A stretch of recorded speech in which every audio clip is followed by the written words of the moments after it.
Hi, this is Brent Grover speaking for Advanced Supply Chain Solutions, powered by IBIS.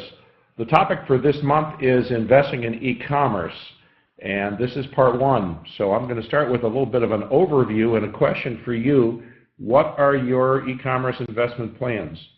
A recent study by IBM for NAW called Facing the Forces of Change, Imagining Distribution in a Connected World, talks about the investment priorities distributors have for IT, including, and very close to the top of the list, if not at the top for many companies, is investing in e-commerce.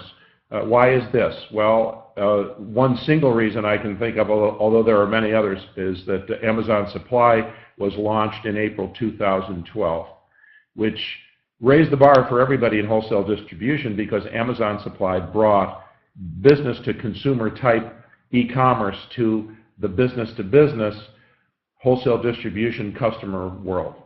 What has happened to Amazon Supply since 2 years ago? Well, they now offer 1,250,000 stock items, 16 different product lines. They offer services such as a 2-day delivery for no charge with a $50 minimum order, 365-day return privilege. They have, some phone support available. They have charge accounts for some customers. They have the Amazon Prime customer loyalty program. They have one-click ordering. So there's a lot of content there. Are customers flocking to Amazon Supply? Well, no, I don't think so, because we're hearing very little feedback from our clients and from our other contacts in wholesale distribution indicating that Amazon's getting much business or taking business away from them. But certainly this is a new standard for us to seek, and looking at other wholesale distribution companies, big ones such as Grainger and MSC Industrial, they already have a significant amount of their customer orders coming in via electronic commerce. So, customer habits are changing fast, and e-commerce is right at the center of that. So I'm going to suggest 3 different approaches you might take for your business. One is making sort of a smaller effort in electronic commerce, but enough to keep the customers you have so they won't defect to your competitors. A second approach requiring a little more effort, more investment, would be strengthening your e-commerce offering so that you can use it as an offensive weapon to go after other people's customers. And the third approach is using e-commerce to create an entirely new business or an entirely new type of business. So I'm going to focus on the first approach today, keeping the customers you have, and I have 3 things for you to think about. I'm going to spend a little bit of time on each one. The first one is to stay close to your customers. That's always a good idea, but when there's a change going on with the magnitude of electronic commerce, staying close to them is even more important than ever. Second is understanding what your ERP system can do and what it can't do for you in electronic commerce. And the third suggestion is to take a look at other ERP systems. I'll spend a little bit of time on each of these. As far as staying close to your customers is concerned, it's not just a matter of going and talking to the purchasing agent, as you would always want to do, and other people at the company, but also watching their behavior, looking at the way your customers obtain information and looking at the way they place orders.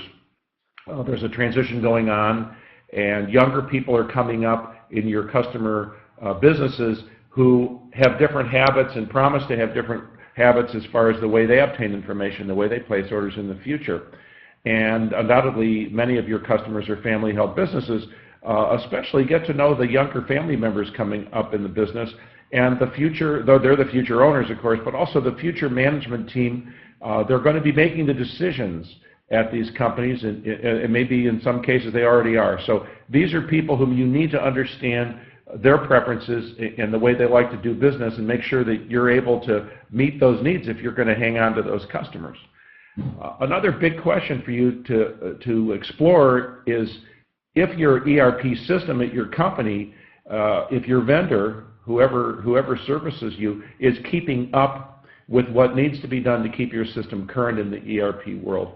That's a big question for you to get an answer to, because if your vendor's not able to keep up, and you need to understand what tools are available from them, but also what tools are available from others that could be used or are compatible with your system.